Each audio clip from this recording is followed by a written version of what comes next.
ইয়াৰ পিছত transfer of অনাৰশ্বিপছ বায়াৰ, যিজনে গাড়ী কিনিব সেইজনৰ ওপৰত ক্লিক কৰি দিব। তাৰপিছত এনেকুৱা ধৰণৰ পেজ আহিব, আপুনি টিক চিন মাৰি তাৰ ওপৰত ক্লিক কৰি দিব। ভেৰিফাই ডিটেইলছ এপ্লিকেশ্যন নম্বৰ, আপোনাৰ যিটো ফাৰ্ষ্টৰ যিটো এপ্লিকেশ্যন নম্বৰ পাইছিল সেইটো বহাই দিব। তাৰপিছত আধাৰ নাম্বাৰ, আধাৰ OTP ওপৰত ক্লিক কৰিব।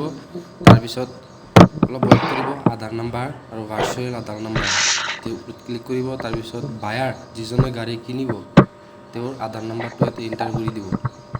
তো এনেকুৱা ধৰণত অট'মেটিকলি কিবা আহি যাব, আপুনি বেক কৰি তাৰপিছত আপুনি আধাৰ নাম্বাৰটো ইয়াতে বহাই দিব। বায়াৰৰ আধাৰ নম্বৰটো ইয়াতে বহাই দিব। আধাৰৰ যিটো 12 ডিজিট নাম্বাৰ থাকে, নাম্বাৰটো বহাই দিব।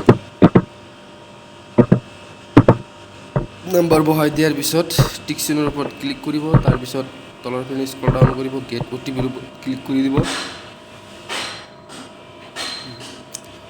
গেট OTPৰ ওপৰত ক্লিক কৰি দিয়াৰ পিছত বায়াৰ, যিজনে গাড়ী কিনিব তেওঁৰ আধাৰ মোবাইল নাম্বাৰত এখন OTP যাব, 6 ডিজিট নাম্বাৰ। তো এখন আপুনি ইয়াতে ক্লিক কৰি দিব লাগিব। মন কৰিব, ফাৰ্ষ্টত আপোনাৰ আছিল যিয়ে বিক্ৰী কৰিব চেলাৰৰ আধাৰ কাৰ্ড বহাব লাগে। তাৰপিছত এতিয়া বহাব লাগিব বায়াৰ, যিজনে কিনিব। চেলাৰ মানে যিজনে বিক্ৰী কৰিব তেওঁৰ আধাৰ কাৰ্ড নাম্বাৰ, আৰু বায়াৰ যিজনে আপোনাৰ গাড়ীখন কিনিব। কাৰণ বায়াৰজনে আগত তাৰপিছত OTPখন বহাই দিব। কাৰণ মন কৰিব, বায়াৰজনে আগতেহে, বায়াৰটো আগত কৰিবলৈ, চেলাৰটো আগত নহয় হা। যিজনে চেলাৰ তেওঁ বিক্ৰী কৰিলেহে বায়াৰৰ নামত আহিব।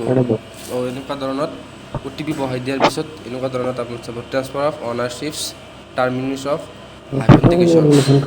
তাৰপিছত চাব এড্ৰেছ ডিটেইলছ, চাব আধাৰ কাৰ্ডত যিখন এড্ৰেছ আছে অট'মেটিকলি শ্ব' কৰি ল'ব।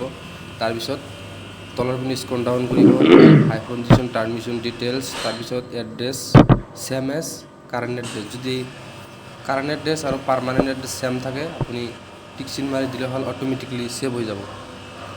আৰু ইয়াতে আপুনি এডিট কৰিবলৈ চেষ্টা নকৰিব। যদি এডিট কৰে আপোনাৰ তাতে কি হ'ব, কেতিয়াবা RTOত যাব লগা হয়। গতিকে ইঞ্চুৰেঞ্চ ডিটেইল কিমানলৈকে আছে চব আছে।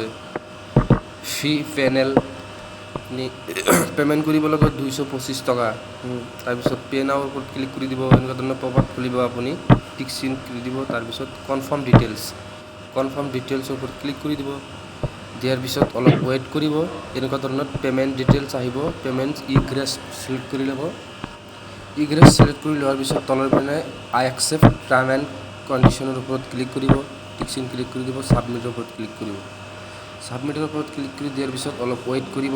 তাৰপিছত চাব payment internet banking, payment across bank counter, payment gateway'. মই পে'মেণ্ট গেটৱে'ৰ ওপৰত ক্লিক কৰি দিম, UPI দি কৰিম। তাৰপিছত SBI পে'মেণ্ট গেটৱে'।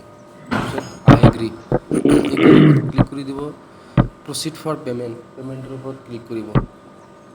তাৰপিছত অলপ সময় ৱেইট কৰিব। আপোনাৰ পেজটো খোল খাওঁতে অলপ টাইম ল'ব। তাৰপিছত তলৰ পিনে স্ক্ৰল ডাউন কৰিব।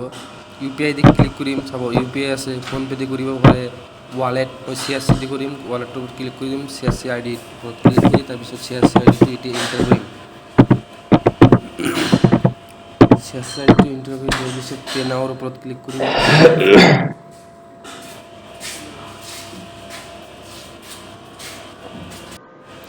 তাৰপিছত পাছৱৰ্ড, CSC ID যিটো পাছৱৰ্ড খুজিব, পাছৱৰ্ডটো ইয়াতে বহাই দিব। আপোনাৰ CSC ID আৰু পাছৱৰ্ডটো আপুনি বহাই দিব। তাৰপিছত ভেলিডিটিৰ ওপৰত ক্লিক কৰি দিব। তাৰপিছত আপোনাৰ ৱালেট পিন ক'ড বহাই দিব। তাৰপিছত পে'ৰ ওপৰত ক্লিক কৰি দিব। পে'ৰ ওপৰত ক্লিক কৰি দিয়াৰ পিছত চাব পে'মেণ্ট ছাকচেছফুল হৈ গ'ল। তাৰপিছত